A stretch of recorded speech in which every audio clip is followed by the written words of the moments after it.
왜 이렇게 유튜브 열심히 하냐? 뭐 선배 의사 선생님들이 뭐 유튜브 뭐 그렇게 뭐 경박하게 그런 거 하냐? 뭐 이렇게 생각하실지 모르겠는데요.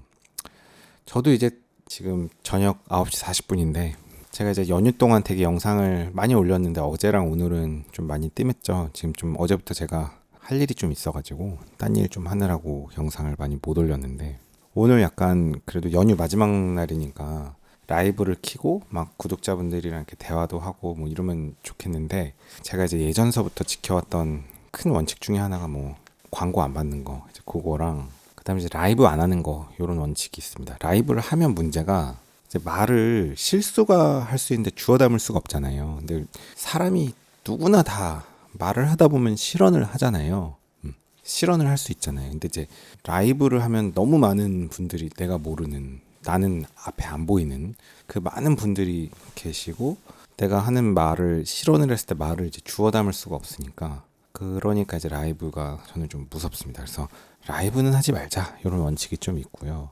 이걸 이제 녹화 형식으로 해서 컷 편집하고 제가 그래도 적어도 한 번이라도 보고선 송출을 하면 뭐 이게 완벽하게 걸러내진 못하지만 그래도 제 선에서 아 이거는 좀 아닌 것 같은데 이런 걸 이제 걸러낼 수가 있으니까 그래도 한 번은 걸러내자라는 게 이제 그래서 이제 라이브를 안 하고요. 이 라이브 하려면 뭐 신청해야 되나 뭐 그런 게 있나 어쩐가 뭐 그런 것 같은데 한 번도 안 해봐가지고 저도 어떻게 하는지도 모르고 어쨌든 그래서 비록 녹화 방송이지만 약간 라이브 같은 느낌으로 이런저런 얘기들을 좀 몇 개 해보겠습니다. 첫 번째 주제는 제가 이제 요 얘기부터 해볼까요? 사연을 좀 보내달라고 한번 제가 얘기한 게 있는데 이런저런 메일이 좀 온 것들이 좀 있긴 있는데 사실 이제 사연이라고 할 만한 건 거의 별로 없는 것 같고 그냥 한 개 정도 오늘 온 메일인데 같이 한번 대화를 해볼까요?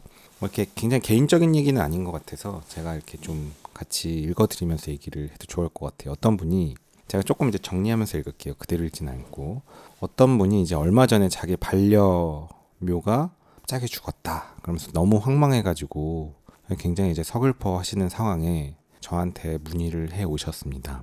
이게 어떤 사람의 질병에 대해서 저한테 문의하시면 제가 사실은 메일로 상담드리기가 좀 어렵거든요. 이게 뭔가 뭐 이게 약간 뭐 온라인상으로 진료하는 것 같이 되면 좀 실제 환자를 본 것도 아닌데 여러 가지 문제의 소지가 있어서 이건 그래도 동물이고 제가 뭐 동물을 보는 의사는 아니니까 그냥 말하자면 비전문가의 그냥 대화나 마찬가지잖아요. 그래서 이런 거는 괜찮을 것 같아가지고 뭐 동물이니까 제가 잘 모르지만 그래도 뭐 인간이랑 비슷한 면도 있어서 어느 정도 조언은 해드릴 수가 있겠더라고요.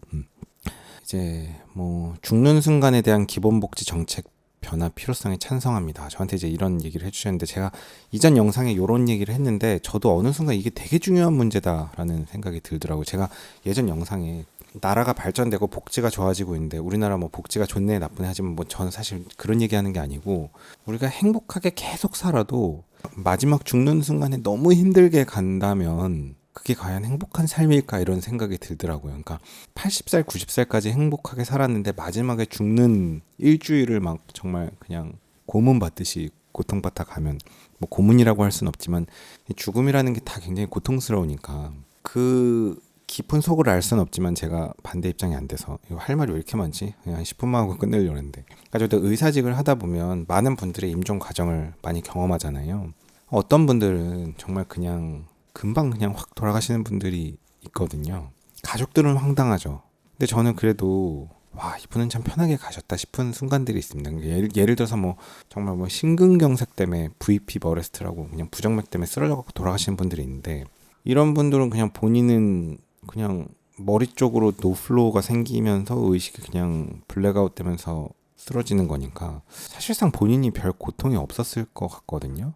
그래서 그런지 이상하게 이제 VP 버레스트라고 부정맥 중에서 VP 버레스트 환자분들은 가끔씩 병식이 떨어져서 협조가 좀 안 되는 경우가 있었던 것 같아. 그러고 보니 이거 이렇게 얘기하면 얘가 산으로 가는데 지금 너무 쓸데없는 얘기를 많이 했는데 우리가 죽는 순간에 그냥 푹 쓰러져서 임종을 하면 고통이 되게 없지만 뭐 되게 많은 그 병들이 다 고통의 과정이 없지 않거든요. 뭐 위장관 출혈이 있다고 치면 계속 뭐 내시경하고 뭐 이런 거 저런 거 하고 그다음에 그 식도랑 위쪽에 무슨 풍선 막 부풀려 갖고 막 중환자실에서 하고 있는 거 있거든요. 우리 위장관에다 풍선을 넣어서 막 부풀리는 게 있어요. 왜냐면 위장에서 출혈이 있으면 그 출혈 부위를 풍선이 그냥 쭉 벌리면서 누르라고 입으로 해서 풍선을 또랑 위랑 뭐라 그러나 NG 발론이라고 하나 네소 가스트릭 발론인가 뭐 그런 게 있어요. 이렇게 코로 이렇게 쭉쭉쭉쭉 넣어가지고 풍선 불어넣는 건데 이제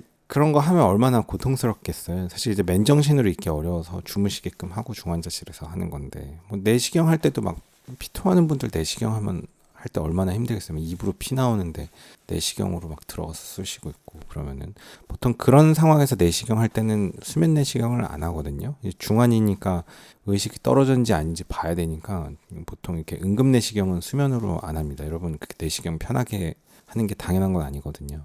등등등. 그다음에 뭐 폐질환이나 이런 거는 이제 숨 찬 것도 되게 고통스럽죠. 얼마나 고통스럽겠어요. 그러니까 보호자분들 입장에선 황당한 죽음이 의사 입장에서는 뭐 설명드리기가 참 곤란하긴 하지만 그래도 사실은 환자 입장에선 참 편히 가셨다는 생각이 들 때가 있고 의사 입장에서는 계속 환자분을 끌고 가서 오래 살다 가셨지만 뭐 생명이 조금이라도 연장은 됐지만 어쨌든 임종 순간이 정말 너무 많이 고생을 하셨다. 깊은 임종들도 있거든요. 뭐 다 하늘의 뜻이니까 깊은 속내를 알 순 없지만 뭐 무엇이 맞다 틀리다는 아닌데 그러니까 우리가 아무리 좋은 나라에서 좋은 복지를 통해서 산다고 해도 제가 느낄 때는 이 한국 사회의 삶의 질의 편차가 뭐 빈부격차가 크네 어쩌네 뭐 이런 말도 있겠지만 그래도 제가 볼 때는 이 한국 사회의 삶의 질은 상당히 그 편차가 크지 않거든요. 그러니까 재벌의 삶이나 뭐 극빈층은 조금 논외겠지만 재벌의 삶이나 약간 가난한 사람의 삶이나 어떤 생활 수준의 차이가 그렇게 의미 있는 차이가 큰지는 잘 모르겠습니다. 그러니까 100평짜리, 200평짜리 집에 산다고 해서 10평짜리보다 뭐 20배, 30배 행복한 건 아니잖아요. 제가 지금 개인적인 사정에 의해서 지금 단칸방에 좀 지내고 있긴 하지만 제가 뭐 재용이 형보다 이 집에서 오는 행복감이 뭐 20분의 1, 30분의 1, 40분의 1, 50분의 1인 건 아니거든요. 그러니까 반대로 얘기하면 재벌 입장에서 얼마나 억울하겠어요. 돈이 이렇게도 많은데 그렇다고 내가 몇백 평짜리 집에 산다고 몇십 배 더 행복한 것도 아니고 그래봐야 밥 세 끼 먹는 거 똑같고 뭐 그래도 또 라면이 맛있으니까 라면 먹고 그래봐야 뭐 멀리 가봐야 뭐 별거 없고 힘드니까 일본이나 가서 라면 먹는데 그 내가 하는 거랑 똑같은 거잖아요. 그리고 뭐 재용이 형 그때 교도소에서 나왔을 때도 치킨 시켜 먹는데 그거 뭐 내가 맨날 얼마든지 시켜 먹을 수 있는 건데 물론 뭐 약간 부담은 되지만 이제 치킨 시켜 먹는 게 제 인생에서 불가능한 일은 아니니까 그렇게 치면 재용이 형이 얼마나 억울할까요? 이재용 형이 뭐 재산이 조단인지 있다 쳐도 그렇다고 해서 나보다 100배 맛있는 치킨을 먹는 건 아니잖아요. 그래봐야 먹는 치킨이 뭐 뻔한 치킨들일 텐데 그 치킨들이 더 맛있고 재용이 형이 돈을 10배 낸다고 더 맛있어지는 것도 아니고 사실 그러니까 제가 하고 싶은 얘기는 한국 사회의 이 삶의 질들은 그래도 굉장히 좀 표준화되어 있는 그러니까 편차가 생각보다 그렇게 아주 크진 않다는 거죠. 물론 또 뭐 부러운 것도 있고 또 그 안에 차이도 있지만 그래도 더 나쁜 사회에 비하면 뭐 아프리카나 한국이 아닌 나라 사실 이제 한국에 태어났다는 것만 해도 거의 상위 5% 10%의 축복이잖아요. 뭐 저도 한국에 불만이 많지만 사실을 두고 얘기하면 근데 그렇게 행복하게 살아도 마지막 임종하는 순간에 70년 80년에 행복하게 잘 살았는데 나라가 막 계속 복지를 위해서 노력하고 조금 좋아졌지만 제가 볼 때 그런 차이보다 이 죽기 직전에 많은 고통을 막 받으면 좀 죽는 순간에 고통을 좀 많이 덜어주기 위해서 어떤 죽음이든 내가 그러면 그게 참 그런 복지도 참 좋은 복지가 아닐까 이런 생각이 들더라고요. 저도 죽는 게 무섭거든요. 언제 제가 어떻게 죽을지 모르지만 먼 훗날 언젠간 죽을 텐데 그 죽는 순간의 고통이 무섭거든요. 예를 들어서 내가 어떤 국가의 정책적인 복지에서 내가 언젠간 어떻게 죽을지 모르지만 그 죽는 순간에 인간이 할 수 있는 한 나의 고통을 최대한 국가에서 알아서 죽음의 복지라는 이름으로 고통을 많이 경감시켜 준다면 되게 크게 행복할 것 같습니다. 그런 복지가 오히려 그게 더 필요한 것 같아요. 왜냐하면 오히려 가난한 분들이 더 그냥 어떤 이제 임종에 가까웠을 때는 빨리 돌아가시는데 그게 더 고통이 없는 경우가 많고 더 굉장히 의료 서비스를 많이 받는 부유한 사람들이 의료 서비스를 끝까지 받으면서 오히려 더 힘들게 고통을 더 겪는 경우도 있는 것 같거든요. 일반화할 수 있는 일은 아니고 어쨌든 이렇게 하면 얘기 너무 길어지는데 큰일 났네. 그래서 지금 반려묘 얘기하고 있었는데 그래서 이제 이분이 그런 얘기를 하신 거죠. 제가 이제 죽는 순간의 고통을 적극적으로 경감시켜주는 그런 일종의 허스피스인데 아주 허스피스라는 거에 어떤 범위를 더 적극적으로 그러기 위해선 법적인 제도가 있어야 되는데 이제 그런 얘기를 했었는데 계속 딴 얘기만 해서 재미없어서 영상 껐을 것 같네. 죽는 순간에 대한 기본복지 정책 찬성합니다. 근데 이제 폐암부터 폐렴 호흡기 관련 콘텐츠를 이제 쭉 봤는데 이제 굉장히 재밌게 봤다. 이제 글을 쓰는 이유는 14년간 기르던 반려묘. 전 반려묘가 뭔지 몰라서 검색해봤더니 이게 고양이더라고요. 그래서 고양이가 이제 갑자기 죽었다. 14년간 기르던 고양이가 갑자기 죽었다. 그래서 수의사분께 좀 묻고 싶었지만 헐떡이다가 갑자기 헐떡했나 봐요. 그러다가 이제 죽는 과정들이 굉장히 좀 당황스러우셨던 것 같습니다. 그래서 숨을 막 헐떡이고 침을 흘리고 엑스레이 가서 찍었더니 병원 가서 동물병원 갔겠죠. 폐부종이 좀 있다. 그래서 죽을 수 있다. 그래가지고 이제 그다음에 결과적으로는 신부종, 폐부종으로 이제 CPR까지 하다가 병원에서 이제 한 15분 정도 만에 반려묘가 무지개 다리를 건넜다고 합니다. 그래서 보호자분 말이 바로 엊그제 공중제비를 돌던 반려묘인데 굉장히 어제만 며칠 전만 해도 좋았는데 이렇게 갑자기 죽을 수가 있냐, 이게 가능한 거냐, 뭐 이런 질문입니다. 제가 이 메일을 보고 나서 요거는 좀 해드리고 싶은 얘기가 있다. 제가 비록 동물은 모르지만 제가 동물은 모르니까 뭐 전문가로서 말씀드리는 건 아니고 이제 저도 응급실에서 환자분을 보다 보면 되게 비슷한 상황이 있거든요. 제가 동물은 모르지만 고양이가 14년이면 그래도 나이로 치면 나이가 꽤 있는 나이일 거 아니에요. 사람으로 치면 뭐 고양이 오래 사는 거 20년도 산다고 하지만 14년이면 거의 사람으로 치면 나이가 꽤 많은 나이겠죠. 응급실에서 근무하다 보면 늘 이런 똑같은 경우가 있는데요. 이제 환자분 막 굉장히 이제 안 좋아서 이 정도면은 이제 뭐 임종 가능성도 있다. 여러 가지 변수들이 있는데 우리가 할 수 있는 것들은 이런 것들이고 할 수 없는 일들은 이런 게 있습니다. 이렇게 설명드리면서 이게 잘 안 되면 사실 좀 임종할 가능성이 있습니다. 치료가 안 되면 이렇게 말씀을 드리면 보호자분께서 하시는 얘기가 똑같아요. 어제까지만 해도 괜찮았는데 며칠 전까지만 해도 걸어다니고 식사하고 외출하고 다 하시던 분인데 이렇게 갑자기 안 좋아질 수가 있냐, 이렇게 얘기하실 때가 있습니다. 그러니까 사람이 예를 들어 20대 30대라면 좀 말이 안 되죠. 며칠 전까지 건강하던 사람이 갑자기 뭐 컨디션이 나빠지고 임종한다 이러면 말이 안 되지만, 제가 응급실에서 근무하다 보면 이제 내과 환자분들 주로 보니까 나이가 뭐 70세 80세 90세 뭐 이런 분들, 특히 이제 80세 90세라고 치면은 예를 들어서 90세로 칠게요. 좀 극단적으로 이해하기 쉽게. 보호자분들이 뭐 엊그제만 해도 건강하게 돌아다니고 바깥에 외출하고 뭐 대화 다 되고 활동하던 분이 갑자기 이렇게 컨디션이 나빠질 수 있냐? 그러면 나빠질 수 있죠. 제가 이제 뭐 솔직하게 이제 제 마음에 있는 말을 그대로 다 할 수는 없고, 저는 이제 속으로 생각하는 거는 이제 90세 어르신이라고 치면 사실 전체 인구 집단으로 보면 90세가 되기 전에 돌아가시는 분이 절반보다 많을 거 아니에요. 그러니까 어떻게 보면 살아 계신 것만 해도 상위권인 거고, 이 정도 연세가 되면 이제 어떤 일이 생겨서 어떻게 나빠져도 이상하지 않긴 하거든요. 사실은 의학적으로. 그러니까 이제 그런 말씀을 드리는데 이제 보호자분들은 굉장히 황당해하죠. 어제까지만 해도 좋았는데. 그게 아니고 의학적으로 이 정도 연세가 되면 이런저런 기저질환들이 생기고 뭐가 문제가 생길지 모르고 그런 트리거 요인이 생겼을 때 다른 장기 기관들이 잘 받쳐주지 못하기 때문에 뭐 퍼포먼스가 떨어지기 때문에 뭐 낙상이나 골절이 있으면 뭐 근감소증이 생기고 매우 이제 위약해지는 게 빨라지기 때문에 뭐 이제 뭐 한 열흘만 누워 있어도 거의 보행이 안 될 거고, 기력 저하가 생겨서 뭐 흡인성 폐렴 생기고 이런 입퇴원을 반복하다가 임종 과정으로 빠르게 갈 수도 있는데 그게 입원이 될 수도 있고 다음이 될 수도 있고, 이런 설명을 드리면 아니 며칠 전까지만 해도 걸어다니고 활동 다 하던 분이 어떻게 이렇게 될 수 있냐 이렇게 얘기하시는데, 지금 이거랑 좀 비슷한 느낌이거든요. 그러니까 동물도 뭐 제가 동물은 잘 모르지만 나이가 꽤 있으니까 뭐 사실은 언제 무슨 일이 생겨도 이상하지 않은데, 이 동물의 상황은 제가 잘 모르겠지만 사람으로 치면 뭐 심근경색이 왔다 뭐 이러면 이제 설명이 딱 되죠. 심근경색이 와서 심장의 수축 기능이 확 떨어졌고, 그러니까 이제 폐부종이 생겨서 폐에 물 차가지고 호흡곤란이 되고 그냥 무지개 다리를 건너는 상황. 그러니까 심근경색이라는 건 생기 전까지는 뭐 또 그럭저럭 뭐 큰 문제 없었으니까 이제 생기면 굉장히 급성 사건이 되고, 그 급성 사건으로 굉장히 변화가 빠르게 분초를 다투면서 생기니까.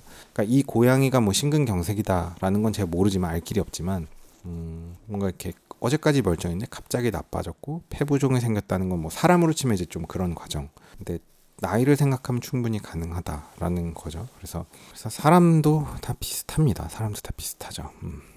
그래서 이런 사연이 있어서 뭐 어느 정도 뭐 대충은 그럴 수도 있겠구나 하는 이해가 갔을지 모르겠는데요.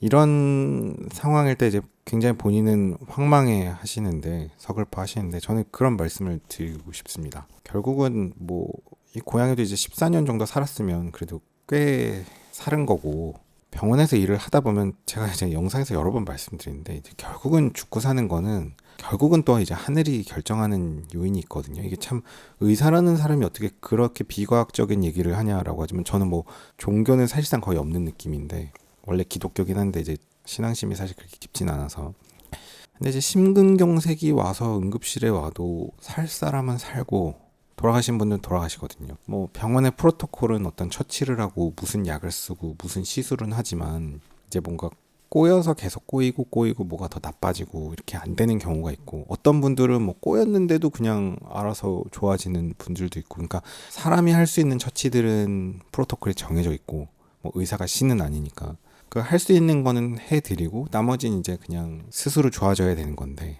이건 이제 하늘의 뜻의 영역인 거죠. 그래서 그러고 보면은 의사가 엄청 열심히 막 이렇게 꼼꼼하게 하는 거랑 사실은 그렇게 꼼꼼히 안 하고 그러니까 막 대충 하고 막 하고 이러면 안 되지만 그렇게 막 꼼꼼하지는 않지만 그냥 해줄 것만 해주고 우리가 해줄 건 여기까지다 이러고 이제 경과 보는 거랑 비교를 하면 사실 의외로 너무 꼼꼼하게 열심히 보는 것보다 대충대충 해줄 것만 해주고 빠지는 게 더 좋을 수도 있는 것 같습니다. 왜냐하면 하여간 사람이 뭔가를 처치를 한다는 건 항상 많은 부작용을 야기하거든요. 그러니까 물론 문제가 있는 건 고쳐줘야 되지만 너무 막 많은 거를 인간이 처치를 하면 반드시 또 이런저런 문제들이 생기긴 하거든요. 그러니까 제가 얘기가 계속 산으로 가네. 제가 전공의 때 이제 중환자실 봤던 기억에 남는 환자분들이 계신데 그 중에 이제 어떤 환자분이 이제 좀 그게 벌써 몇 년 전 얘기죠. 이제 좀 안 좋은 코스로 가는 상황이었는데 두 가지 케이스가 생각나네. 두 가지 다 말씀드려 볼게요. 한 가지는 이제 감염내과 교수님이랑 상의할 때였어요. 이제 제가 이제 전공의로 일했던 병원의 감염내과 교수님이 굉장히 환자를 좀 열심히 봐주시는 편이었습니다. 의뢰를 하면.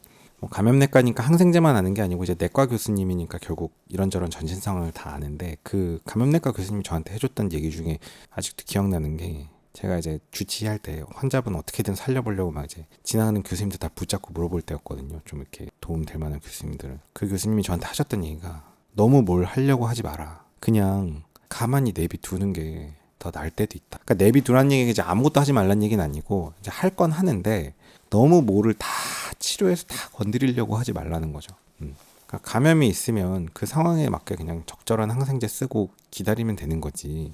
뭐 더 윗단계, 더 광범위한, 뭐 쉽게 얘기하면 더 센 항생제를 막 바꾸고 이런다고 또 사느냐, 뭐 이런 건 또 모르는 일이거든요. 막 너무 좀 윗단계 항생제를 썼을 때 뭐 그런 항생제는 굉장히 이제 콩팥을 망가뜨린다든지 뭐 신독성이 있다고 하는데 뭐 콩팥에 안 좋아서 콩팥을 망가뜨리고 결국에는 뭐 투석으로 가게 해서 더 경과를 나쁘게 한다든지 혹은 또 어떤 항생제는 굉장히 강범위하긴 하는데 박테레미아 이제 피 속에 균이 타고 도는 폐혈성인 이런 상황은 커버가 안 되는 뭐 그런 항생제들도 있고 어떤 항생제는 뭐 이제 골수 억제 해갖고서는 혈소판 떨어뜨려 갖고 출혈 경향을 많이 만드는 뭐 그런 항생제도 있고 등등 다 결국은 득실이 있으니까 뭔가를 막 커버하고 막 이것도 해야 될 것 같고 이런 처치도 하고 막 이 약도 써야 될 것 같고 하지만 그걸 막 덕지덕지 하다 보면 결국에는 그냥 대충 처방 내놓고 그렇게 열심히 하지 않을 거랑 비교했을 때 뭐가 더 좋냐고 하면 막 너무 열심히 하는 게 꼭 좋지 않을 때도 있거든요.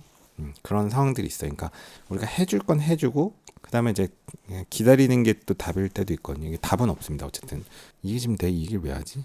어쨌든 하던 얘기를 또 계속 해보면 또 이제 다른 케이스가 생각나는데 중환자실 환자 중에 이제 최담도 계통에 암이 있는 분이셨어요. 아들딸이 좀 젊었습니다. 기억이 나는데 아들딸이 좀 젊어서 근데 이제 암이었는데 빌리오마라는 게 생겼습니다. 빌리오마라는 게 저도 뭔지 잘 모르는데 이제 최담도 계통에 이제 암이 생기고 그 최담도 계통이 이게 뭔가 여기저기 막히니까 간에 약간 농양 같은 그런 게 막 생기는 그런 건데, 이제 그 농양 같은 게 좀 크게 생기면 빌리오마라고, 그 크게 생기면 거기다 PCD라고 관을 이제 관을 꼽아갖고 좀 이렇게 드레인 빼줄 수가 있는데, 빌리오마 같은 게 이렇게 자꾸 생기고 뭐 빌리루빈이라는 수치 높아지고 뭐 환자분 의식 떨어지고 이렇게 중환자실에서 폐혈성 쇼크를 하고 이런 상황이니까 어떻게든지 또 이제 경과는 정해져 있습니다. 어차피 나빠지는 코스긴 한데 이게 또 보호자분들이 워낙 젊으니까 이게 아무리 설명을 드려도 이렇게 편안하게 임종 과정으로 가는 걸 받아들이지 못하고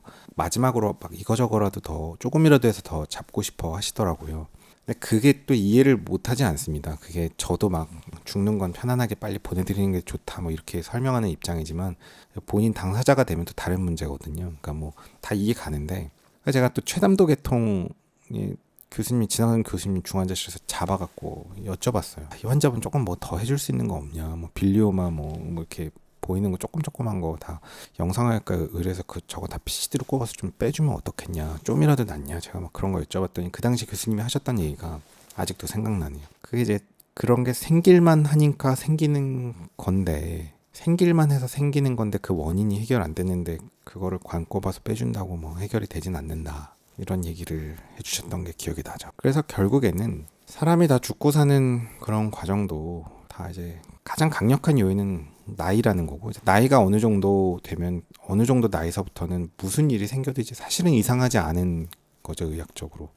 그리고 왜 어제까지만 해도 건강했던 어르신이 낙상해서 뼈가 부러져서 침상 생활을 하게 되는지. 젊은 사람 넘어져도 뼈 안 부러지잖아요. 뼈가 그렇게 쉽게 부러지진 않죠. 근데 어르신들은 뼈가 부러지고 어르신들은 낙상하면 사실 많은 분들이 그 경과를 보면 다 오래 못 버티고 돌아가시거든요.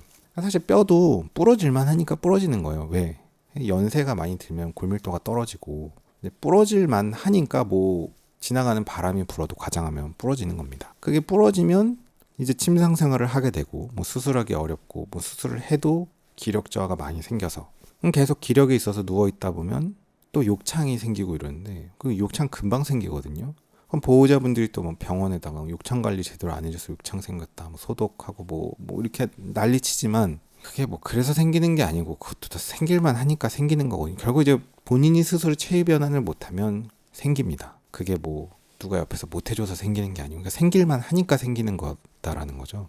뼈도 부러질만 하니까 부러지는 거고 연세가 있으니까 부러지는 거고 부러져서 누워 계시면 기력저하가 생겨서 흡인성 폐렴이 생기는데 건강한 사람들 흡인성 폐렴 안 생기잖아요. 흡인성도 생길만 하니까 생기는 거죠. 그래서 콧줄 꼽지만 콧줄 꼽는다고 안 생기나요? 그렇지 않죠. 가래를 잘 뱉어놔야 하는데 가래 못 받으면 계속 흡인되니까 결국은 이런 모든 과정을 다 결국 여러 번 겪고 이해하다 보면 무슨 누군가 죽고 임종을 했을 때 이게 왜 그랬나요? 그때 뭐가 잘못돼서 그런 것 같지만 결국에는 그 하나하나의 개별 사건이 문제가 아니고 그러니까 고양이가 왜 갑자기 죽었나요가 중요한 게 아니고 결국 이제 나이가 되고 이런저런 문제의 소지들은 계속 있었는데 그 중에 무언가가 하나가 트리거가 돼서 같이 무너진 거죠. 뭐 이제 그런 식으로 설명이 될 수 있어요. 사람도 비슷비슷합니다. 그래서 보내주신 오늘 사연은 좀 그렇고요. 그래서 누구나 다 죽고 언젠간 죽는데 그 죽는 순간의 고통을 여러분 무섭지 않으십니까? 저는 뭔가 막 지금 한국의 뭐 보험 체계나 의료 체계는 아무리 우리가 불만을 갖는다고 해도 이 지구상의 다른 나라들에 비하면 완전 최상위권인데 제가 그냥 한 가지 아쉬운 건 저도 이렇게 가만히 보다 보면 죽는 순간의 그 고통에 대한 건 우리가 참 잊고 지낸다. 왜냐하면 그게 내 몸이 아니니까 그런가 봐요. 그러니까 가족이라고 해도 그 가족이 내 자신은 아니잖아요. 그러니까 남은 가족들이 좀 끝까지 끌고 갈 경우가 있는데 뭐 잡고 싶으니까 그런 거겠죠. 이해는 뭐 못하진 않습니다. 그래서 그 사연에 대한 거는 오늘 요걸로 하고 그 제 유튜브 페이지 맨 앞에 보면 메일 주소가 있거든요. 그쪽으로 보내주시면 적절하게 소개해 드릴 만한 것들 가끔씩 이렇게 소개해 드리겠습니다. 그 다음에 짧게 하려고 했는데 벌써 30분이 지났네.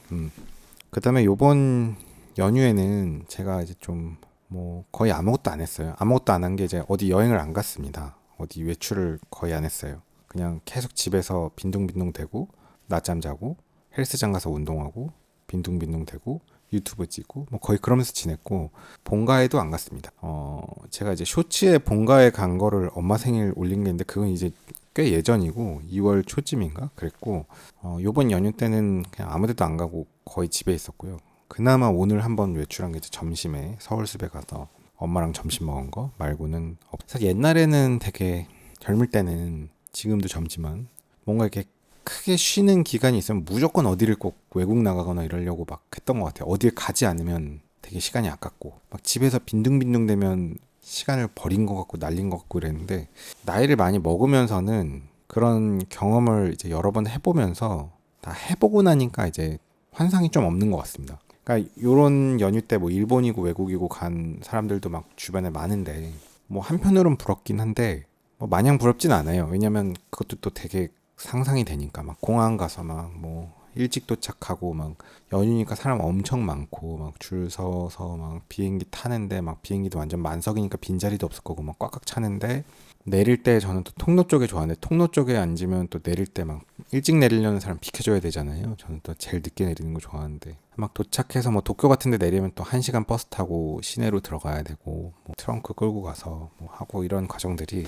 뭐 나쁜 건 아닌데 여행 가는 것도 이제 약간의 좀 육체적으로 힘든 게 있잖아요. 제일 편한 건 또 집에 있는 거고. 그래서 예전에 제가 그 한 10년쯤 전에 의학전문대학원 다닐 때 일주일 브레이크가 있었어요. 일주일 방학. 그때 뉴욕 비행기를 끊고 뉴욕에 갔었는데 그때 얼마에 끊었는지 아직도 기억나는데 87만 원의 왕복표를 끊었었거든요. 그때 그 비행기가 차이나 에어라인인가 이런 건데 차이나 에어라인이 요즘도 있는지 모르겠는데 그게 중국 항공이 아니고 대만 항공이었는데 되게 큰 비행기였는데 아직도 기억나는 게 비행기 날아가는 속도도 되게 빨랐어요. 뭐 900 몇십 킬로 거의 1000 킬로 넘게 날아가던데 그거 타고 뉴욕에 갔다가 제가 2박 만에 돌아왔습니다. 원래 일주일 브레이크라서 일주일 꽉 채우는 여정으로 표를 끊었는데 한 2박 3일하고 너무 힘들어가지고 이게 뭐 학기 중에 방학이라고 좀 여행을 왔는데 이렇게 힘들게 여행하다가는 바로 돌아가고 너무 쉴 수가 없어서 안 되겠다. 그러니까 그때만 해도 여행을 가고 싶은 자아와 쉬고 싶은 자아 두 개가 있는데 두 마리 토끼를 제대로 판단을 못한 거죠.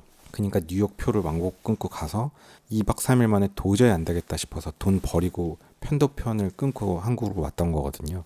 이제 그런 경험들을 하고 뭐 최근에 뭐 유럽 쪽에도 요 며칠 전에 갔었죠. 제가 스페인을 좀 최근에 갔었고 그다음에 뭐 샌디에고도 최근에 갔다 왔잖아요. 그러고 나니까 이제 좀 당분간은 약간 또 기억이 망가게 되면 실수를 반복하겠지만 당분간에 이제 멀리 가는 거는 좀 부담스럽더라고요. 근데 뭐 비즈니스 같은 거 타면 멀리도 가겠는데 제가 뭐 비즈니스 타본 적도 한 번도 없고 지금 아시다시피 이 상황에 비즈니스 끊고 다닐 수는 없으니까 오히려 이 상황이라서 비즈니스를 끊어도 될 것 같기도 한데 어쨌든 그래도 그렇다고 끊을 수는 없으니까 멀리 가는 건 좀 어려울 것 같고 간다면 뭐 그저 일본 정도인데 요번에는 그냥 확실히 그냥 집에서 빈둥빈둥 대자라는 생각으로 빈둥빈둥 하면서 유튜브나 만들고 이러고 놀았죠. 그래서 이렇게 푹 쉬고 나니까 가지 않은 길, 그러니까 여행 가거나 이러지 않은 거에 대한 후회가 있을 법도 하지만 이제 젊을 때 많이 해봤기 때문에 별로 후회는 없고 되게 편하게 잘 지냈습니다. 그래서 혹시 뭐 20대 젊은 사람들 중에 뭐 요번 연휴에 어디 해외 안 가고 집에만 있었다고 해도 뭐 빈둥빈둥 대고 뭐 되게 뭐 이렇게 가치 있는 일을 못했다고 해도 나이 먹으면서 드는 생각은 그냥 뭐 빈둥빈둥 대고 시간을 보내는 것도 또 하나의 뭐 쉬는 방식이기 때문에 그것도 나쁘지 않다. 너무 이제 뭐 친구는 뭐 인스타 보니까 뭐 해외 가고 뭐 일본 가고 막 엄청 재밌어 보이는데 그 다 재밌는 것만 올리니까 그렇지 또 오며 가며 막 짐 질질 끌고 다니고 힘들잖아요. 그래서 집에 있어서 돈도 좀 아꼈고 차라리 그 돈을 아껴서 그 돈으로 뭐 비트코인을 더 살 수도 있는 거고 제가 하겠다는 건 아니지만 그러니까 뭐 그렇게 생각할 수 있는 거죠. 그러니까 저도 뭐 크게 뭐 엄청 생산적인 거를 한 건 아니지만 그냥 뭐 빈둥빈둥 대고 운동 갔다 오고 또 낮잠 자고 아무것도 안 했는데 하러 가고 그것도 나쁘지 않다. 맨날 그러면 안 되겠지만 맨날 이렇게 살면 좀 그렇지만 뭐 쉬는 날이니까요.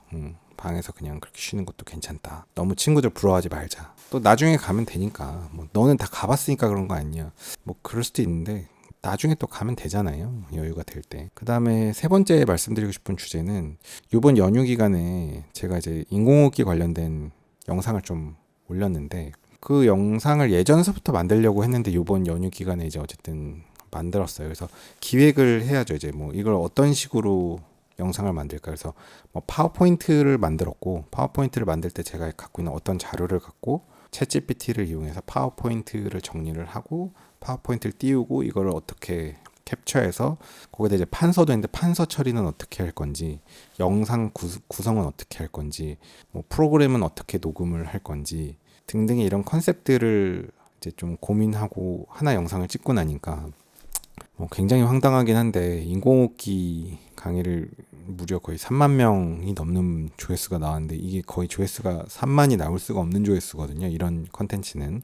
3만 중에 실제로 전혀 관심 없이 보신 분이 29,800명은 될 것 같은데 실제 관심 있게 보신 분은 한 200명 되려나? 뭐 어쨌든 이제 인공호흡기 강의는 이 조회수가 계속 유지될 거라고 기대하진 않는데, 대신에 이런 강의는 올려놓으면 또 찾아보는 분들이 있어요. 계속 꾸준히. 왜냐면 인공호흡기 제대로 설명하는 강의가 유튜브에 검색해보면 의외로 몇 개 없거든요. 저도 처음에 공부할 때 몇 개 찾아봤는데 지금 검색해보면 그때 있던 그 강의들 그대로 있고 나머지는 더 생긴 게 없어요.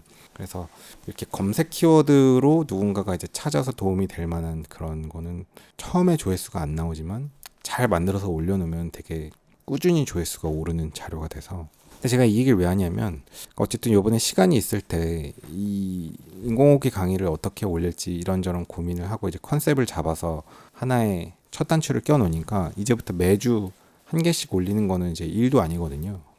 이 자료를 통해서 이렇게 만들고 내가 뭐 어느 정도 공부하면 연습이 될 것 같고 촬영할 때 세팅은 어떻게, 이게 하나의 틀이 짜여져 있으니까 처음에 그 틀을 만들기가 어려운데, 틀이 짜여져 있으면 그 다음은 그냥 계속 굴리는 건 어렵지 않거든요. 사실 유튜브도 그렇죠. 유튜브도 지금 뭐 이렇게 그냥 라이브처럼 아무거나 떠드는 이런 방송 컨셉도 뭐 이렇게 배치를 하고 카메라를 저기다 두고 뭐 편집은 어떻게 하고 뭐 녹음은 어떤 방식으로 하고 음성에 대한 후처리는 어떻게 하고 뭐 조명은 그냥 이렇게 대충 해도 되겠다. 옷은 뭐 패딩 입고 찍자. 뭐 이런 게 이제 뭔가 이렇게 세팅이 되면 그 다음은 그냥 말만 하고 딸깍, 뭐 요즘엔 유튜브 딸깍딸깍 그러던데 남이 하는 일은 쉬워 보이지만 어쨌든 그 세팅을 하니까 이제는 정말 딸깍딸깍하고 그냥 떠들어도 또 뭐 되는 세팅이 생겼잖아요. 뭐 조회수가 엄청 잘 나오는 건 아니지만 어쨌든. 그래서 항상 저도 요번 그 인공호흡기 강의를 찍으면서 느낀 게 참 고민만 하다 시작하지 않던 일들이 있는데 첫 단추를 끼면 그래도 굴러가게끔 할 수 있구나. 그래서 뭔가 일을 생각한다면 너무 한 번에 많이 하려고 하는 것보다 뭐 인공호흡기 강의를 한 번에 뭐 5강씩 찍겠다 뭐 이렇게 생각해서 한 번에 올리겠다 이런 것보다 왕창 나눠서, 제가 한 15주차를 계획하고 있는데 15주차로 나눠서 일주일에 한 개씩 뭐 매주 무슨 요일 이렇게 생각해서 하면 되게 부담되지 않고 나도 스스로도 공부가 되고 그냥 재밌게 컨텐츠를 올리면서 공부할 수 있겠구나 이런 생각이 들더라고요. 그래서 여러분도 이제 새해가 밝았으니까 뭐 제가 다른 사람한테 이런 조언할 입장은 아닌데 평소에 생각했던 일들이 있다면 그거를 첫 단추는 껴놓자. 시간이 될 때 첫 단추를 딱 껴놓으면 그 다음 두 번째 단추는 이제 계속 끼기만 하면 쭉쭉쭉 껴진다. 그걸 요번에 좀 느꼈습니다. 그 다음에 마지막으로 또 드릴 말씀이 뭐가 있었는데 생각보다 시간이 많이 갔네. 제가 나중에 이제 쇼츠로 만들 건데 좀 저렴하게 음식을 만들어 먹을 수 없을까? 저렴하게 고기를 먹을 수 있지 않을, 먹는 방법은 없을까? 이거에 대한 고민을 좀 많이 했어요. 최근에 제 개인적인 사정이 있어서 이제 조금 더 저렴하게 식사비를 해결하는 방법은 없을까? 이런 고민을 좀 하게 됐는데, 이제 제가 되게 좀 개인적인 뭐 이런저런 이유에 서 좀 굉장히 좁은 방에서 좀 생활을 하고 있는데, 뭐 고정 지출을 많이 줄여서 뭐 시드머니를 만들고 뭐 이러려는 계획이에요. 이런저런. 근데 이제 너무 좁다 보니까 주방도 좁아요. 좁은 오피스텔이니까 뭐 주방이 요만하고 뭐 싱크대도 요만하고 그래서 뭘 할 데가 없습니다. 커피 머신 있고, 그래도 토마토 주스는 여름에 얼음 갈아갖고 먹으면 맛있어가지고 엄청 많이 해 먹었었는데 그 믹서기 있고, 그 다음에 주전자, 전기포트 있고 딱 거기까지거든요. 그 다음에 그 전기 가스 같은 거 그런 게 이제 2구짜리가 있는데 그건 그냥 플러그를 빼버렸어요. 왜냐하면 그 위에 이제 제가 좀 전에 말씀드린 그런 것들이 올라가 있고, 거기다 뭐 냄비까지 올리고 뭐 이렇게 끓이고 하면 막 기름 튀고 막 옆에 막 지저분해지고 이거 관리가 안 되니까 내가 그거는 못하겠다. 그래서 그 전기 가스는 그냥 빼버렸습니다. 대신에 내가 좀 좁은 데로 와서 그래도 월세를 기준으로 뭐 몇백만 원짜리 사는 거에 비하면 그래도 한 달에 몇백만 원의 세이브가 생겼으니까 대신에 그냥 여기서 요리는 하지 말고 좀 비싸더라도 그냥 배달 음식을 그냥 막 시켜 먹자. 그게 더 경제적이다. 그래서 이제 뭐 시켜 먹거나 이런 돈 나가는 거는 이제 그냥 고정 지출을 많이 줄였으니까 부담 없이 좀 여유 있게 쓰자 이렇게 생각을 했는데, 그래서 배달 음식도 뭐 좀 잘 시켜 먹었죠.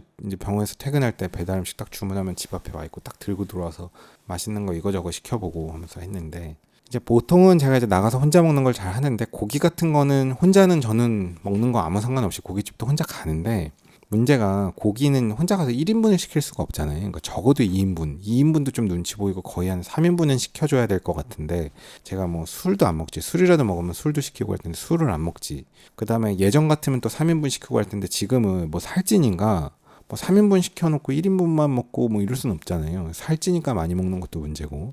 그래서 이제 결국엔 이제 고기 같은 거는 배달로 좀 많이 먹는데, 고기 같은 건 배달 뭐 삼겹살이나 뭐 이런 거 하면은, 갈비 뭐 이런 거 하면 뭐 적어도 이제 2만 원에서 3만 원 정도 나오죠. 거의 2만 몇천 원. 뭐 야채 추가하고 뭐 고기 뭐 몇 그램 추가하고 거의 2만 5천 원, 3만 원 나오는데, 그걸 몇 번 시키다 보니까 뭐 아시다시피 개인적인 뭐 이런저런 사정도 있고 좀 아깝다는 생각이 들더라고요. 그래서 고기에 뭐 원가로 볼 일은 아니지만, 근데 이제 차림새를 보면 진짜 이 가격에 이렇게 하기도 쉽지 않겠다 싶긴 한데, 그래도 이제 고기만 놓고 보면 뭐 고기를 그냥 내가 쿠팡에서 사다가 고기만 구우면 되게 그래도 훨씬 한 반값 이하에 되게 효율적으로 먹을 수 있겠다 이런 생각이 드는데, 제가 좀 전에 말씀드렸다시피 이게 워낙 좁으니까 이 좁은 데서 막 뭐 이제 뭐 가스 그 전기 스토브인가 인덕션인가 그거 켜고 막 삼겹살 국구름 막 기름 튀고 막 할 거 아니에요.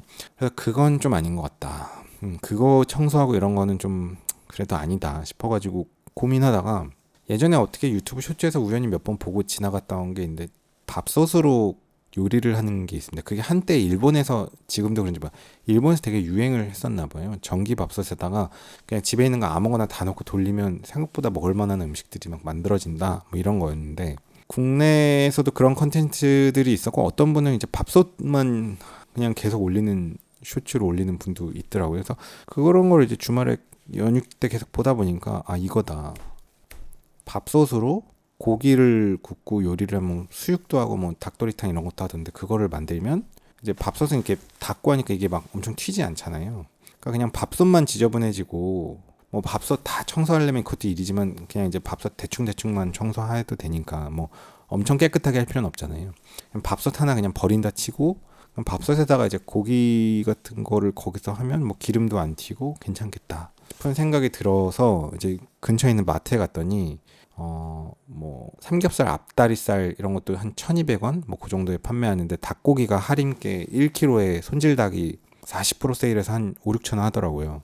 그래서 제가 웬만하면 이제 여기선 요리 안 하겠다는 생각이었는데, 이게 뭐 또 1kg에 닭고기가 한 5, 6천 원 하면 참을 수가 없잖아요. 이거 한번 밥통으로 이거 닭고기 요리하는 거를 개발하면, 치킨 배달하면 적어도 2만 원 넘는데, 5천 원짜리 1kg 닭을 밥통으로 요리해서 뭔가 이게 커피 머신 내리듯이 하나의 세팅화가 되면 진짜 이건 또 참을 수가 없다, 이 가성비는. 그래갖고 이게 닭이 1kg에 한 10,000원이면 또 모르겠는데, 한 40% 세일하는 거 저녁 때는 뭐 가져온다고 치면, 늘 이렇게 주워온다고 치면 나쁘지 않겠더라고요. 그래서 요리를 몇 개 양념이랑 뭐 이렇게 사서 했는데, 저는 항상 이렇게 제가 자취 생활을 뭐 거의 20년 했으니까 항상 이제 철저한 원칙인데, 절대로 너무 손이 많이 가게 하진 않아요. 왜냐면 반복 가능성이 없는 요리는 할 필요가 없거든요. 막 한 번 하는데 막 이 재료도 넣고 막 설탕도 넣고 이거 넣고 이거 넣고 이거 넣고 뭐 고춧가루 뿌리고 뭐하고 뭐하고 뭐 썰고 양파 까고 해갖고서는 준비하는데 30분 걸린다? 이러면 그건 어차피 할 수가 없는 거니까 개발해봐야 소용이 없어. 그래서 그냥 닭 산 거 밥통에 넣고, 마늘 한 10개 넣고, 무슨 고기 양념 소스 같은 거 하나 한 4,000원짜리 샀는데 그거 좀 넣고 물 넣고 돌렸거든요. 그런데 결론부터 말씀드리면 맛은 되게 없었고, 양념 맛이 좀 별로였는데, 소주도 좀 넣어야 이게 고기가 연해진다 그러는데, 소주도 넣고 이렇게 한 90분 돌렸더니 밥통으로 고기가 막 엄청 연한 거예요. 고기는 엄청 연합니다. 우리 뭐 백숙 먹으러 가면 막 그냥 부스러지는 고기처럼 고기 너무 부드럽고 연하게 됐는데, 그게 참 좋았는데, 문제는 그게 뼈도 부스러지더라고요. 뼈가 너무 부스러지니까 이제 잔뼈가 많은데 입에서 다 부스러져서 가루처럼 되니까 좀 그 극혐이 든 데가 발라먹기가 힘들어서, 그 뼈가 너무 다 부스러지는 게 좀 단점이었고, 그 다음에 그 양념이 그렇게 맛있지는 않았어요. 제가 넣었던 양념이 그냥 뭐 이렇게 찜닭 양념은 아니고 무슨 갈비 쪽에 넣는 양념이었는데, 양념이 조금 더 맛있어야겠다는 생각이 들었고, 제가 물을 한 컵 넣었는데, 물을 한 컵을 넣은 게 저는 물을 많이 안 넣었다고 생각했는데, 결과적으로 이게 된 걸 보니까 뭐 물이 넘치더라고요. 왜 그런가 봤더니 닭이 1kg 닭을 저 밥솥에 돌리면 생각보다 그 안에도 수분이 많은가 봐요. 물이 많이 나오더라고요. 그래서 한 번은 그렇게 맛없게 먹고, 제가 1kg 닭이 40%라서 참을 수가 없어갖고 2개를 샀거든요. 하나 냉동에다 넣었는데 두 번째 날 오늘 또 다시 꺼내서 오늘은 좀 맛있게 개발해보자. 그래서 닭을 또 넣고, 절대로 뭔가 어려우면 안 돼. 그래서 오뚜기 3분 카레 그걸 그냥 그대로 넣었어요. 3분 카레 이렇게 짜갖고 넣고 물 반 컵 넣고 마늘 넣고 돌렸습니다. 이제 물을 좀 들렀으니까 괜찮겠지 했는데 또 역시 물이 첨벙첨벙 넘치는 거예요. 결론은 1kg 닭에서 생각보다 물이 되게 많이 나온다는 걸 제가 깨달았고, 그래서 추가로 물을 넣을 필요는 없겠구나. 그러니까 물이 너무 많으니까 이제 소스가 잘 안 배는 거죠. 너무 연해가지고. 저는 이제 좀 꾸덕꾸덕하게 되길 바랬는데 이제 그런 느낌은 아니었고, 그 다음에 그러고 나서 보니까 냄비 주변이 이 밥솥 주변이 막 넘쳐갖고 막 넘쳤어요. 그리고 또 청소하느라 개고생했죠. 그 닭고기가 기름진 게 이제 카레랑 섞여가지고 막 넘쳐 있으니까 바닥에 그거 막 비누로 닦고 막 청소하느라 그랬는데, 보니까 우리가 보통 그 냄비 뒤쪽에 보면 이렇게 물 같은 거 넘치는 거, 물바지 같은 게 있는데, 공깃밥 할 때는 그게 공깃밥에다 물을 적정량을 하니까 그 넘치는 양이 되게 조금밖에 안 되고 그 물바지를 관리해줘야 될 빈도수가 그렇게 높지 않은데, 이게 닭은 물이 꽤 많고 제가 거기다 물까지 넣으니까 이게 계속 끓어 넘치면서 그 물바지로 밥 치던 게 꽉 차고 이제 그 다음에 넘쳐 나왔던 거더라고요. 그래갖고 사실은 이제 청소하기가 편하자고 밥통을 쓴 건데 일이 엄청 커져서 청소 다 하고, 그래서 사실 밥통으로 요리하는 거에 대해서 결론적으로 설 연휴 때 되게 개발해 보려고 했는데 거의 실패했는데 앞으로 이제 몇 번의 시도는 조금 더 해볼 생각은 있습니다. 뼈 없는 닭을 갖고 할 생각이고, 그 뼈가 이제 부드럽게 조리하는 거는 이제 알겠는데 저 밥솥으로 한 90분 정도 하면 되게 부드러워지더라고요. 소주가 좀 그런 역할을 한다는 얘기도 있고, 2번 다 소주 넣고 했었는데 어쨌든 뼈가 부스러지는 것 때문에 뼈 없는 걸로 하는 게 나을 것 같고, 그 돼지 앞다리살도 되게 맛있게 수육이 된다 그래서 뭐 그런 것도 해볼까 싶고, 뭐 그런데 이제 냉동 고기들은 또 싼 게 있으니까 냉동 고기를 저기다 넣어서 하는 것도 좀 개발해 보고 그러려고 하는데, 뭐 연휴 때 그런 걸 했습니다. 근데 이제 뭐 청소 일이 커졌는데 그거는 지금 제가 좀 미숙한 것 때문에 쟁반 하나 받쳐놓고 하면 될 일이고, 제가 원래 밥솥이 갖고 있는 게 한 10년 됐어요. 쿠쿠 밥솥인데 10년 전에 산 건데 요즘 다 햇반으로 먹잖아요. 저도 이제 요새 햇반으로 먹고 저 밥솥은 안 쓰는데, 이게 워낙 좁아서 제가 가전기구들도 다 이제 본가에다 갖다 놓고 거의 안 가져왔는데, 제가 저 밥솥은 안 버렸어요. 안 팔았어요. 제가 웬만한 거 다 팔고 정리를 했는데, 그 쿠지나트 에어프라이기는 그건 팔진 않았고 쓸 거라서 그냥 집에다 본가에다 갖다 놨고, 저 밥솥은 10년 전에 산 건데 제가 저 밥솥 되게 좋아하거든요. 왜냐면 저 압력밥솥은 확실히 저기다 밥을 해 먹으면 맛있어요. 이게 또 햇반이랑 또 다른 맛이 있습니다. 그래서 압력밥솥은 역시 맛있고, 압력밥솥은 되게 생각보다 금방 되거든요. 그러니까 햇반만 금방 된다고 생각하지만 압력밥솥도 해보면 뭐 거의 한 10분 초반이면 되고, 밥맛이 또 역시나 맛있고. 그래서 저 압력밥솥이 10년 됐지만 제가 되게 정들어서 좋아하는 건데, 이제 이렇게 좁은데 탈출하면 언젠가 쓰려고 갖고 있던 건데, 뭐 최근에 이제 비트코인도 뭐 쳐봤고 하고 나서 드는 생각이, 뭐 그런 돈 생각하면 저 10년 된 압력밥솥 돈도 아니니까 뭐 압력밥솥 필요하면 나중에 또 다시 사면 되고, 그냥 저거는 이제 막 쓰는 용도로 그냥 써보자. 왜냐면 막 고기를 밥솥에 넣고 하면 이제 좀 지저분해지잖아요. 냄새 배고. 그래서 관리가 안 될 것 같아서 안 하려고 했었는데, 그냥 저 밥솥은 이제 그냥 막 쓰는 용도로 쓰자. 그래서 저 밥솥으로 이렇게 좁은 자취 생활하는 사람들이 마치 필립스 커피 머신을 쓰듯이 되게 고기를 저렴하게 먹을 수 있는, 제가 원두도 하나 개발해 놨듯이 그 어떤 시스템, 어디서 냉동고기에 뭐를 사서 여기다 뭐를 넣고 최소한의 재료로 이 정도의 단백질을 먹으면서 생활할 수 있다, 뭐 이런 세팅을 해보려고 이제 노력을 했었는데 거의 실패했죠. 맛이 다 없어서. 오늘 이틀 연속 닭고기 먹었는데 다 맛없게 먹었습니다. 이런 맛이면 이 가격이다 하더라도 별로 지속 가능한 것 같지는 않고 좀 개발을 해볼 생각이고요. 그렇습니다. 슈츠로 조만간 찍어 올리려고 찍긴 했는데, 연휴에 이렇게 생활하면서 지냈고, 지금 제가 좀 해야 될 일이 있어가지고 빨리 카메라 끄고 편집 빨리 하고 이제 또 할 일 좀 해야 돼서, 라이브 같은 영상인데 뭐 개인적인 사연이 있으면 그런 사연 갖고 이렇게 같이 얘기도 하고 뭐 이러면서 하면 좋겠습니다. 너무 의학적인 얘기는 개인적으로 좀 안 했으면 좋겠는데, 의사가 이 유튜브로 의료 상담하는 게 제 생각에 좀 문제의 소지가 있을 것 같거든요. 상황은 좀 그렇고, 어쨌든 왜 이렇게 유튜브 열심히 하냐, 불안하니까 그런 거 아닐까요? 이게 먹고 사는 게, 저도 이제 뭐 선배 의사 선생님들이 뭐 유튜브 뭐 그렇게 뭐 경박하게 그런 거 하냐, 뭐 이렇게 생각하실지 모르겠는데요. 저도 이제 이게 연배가 높은 선배 의사 선생님들께, 선배라고 해야 되나, 어쨌든 제 앞서간 분들께 하고 싶은, 뭐 항의하는 건 아니고, 옛날에는 의사 소득으로 그냥 그 일만 열심히 해도 뭐 집도 사고 다 이게 됐는지 모르겠지만, 지금의 젊은 의사들은 그게 안 되잖아요. 저도 뭐 여유가 좀 있는 편임에도 이게 뭔가 이 상황으로 계속 갔을 때 이게 뭐 불안하니까 뭐라도 좀 부가가치를 창출해 보자라는 측면에서 막 유튜브를 하는 건데, 이렇게 뭐 하는 거를 너무 참 요즘 살기 힘들구나라고 불쌍하게 봐주셨으면 좋겠습니다. 저도 뭐 이거 이러고 살고 싶지 않아요. 이거 뭐 저는 제 자식이 있으면, 제가 여유가 많고 제 자식이 있으면 유튜브 절대 안 시킵니다. 왜? 이거는 그냥 사실 약간 그냥 광대 같은 직업이거든요. 좋은 직업이 아닙니다. 다음에는 왜 뭐 다음에 언젠가는 왜 유튜브가 좋은 직업이 아닌지 얘기해봐도 재밌겠네요. 오늘도 긴 영상 봐주셔서 감사합니다. 수고하셨습니다. 먹고 살려고 하는 거예요, 저도 다.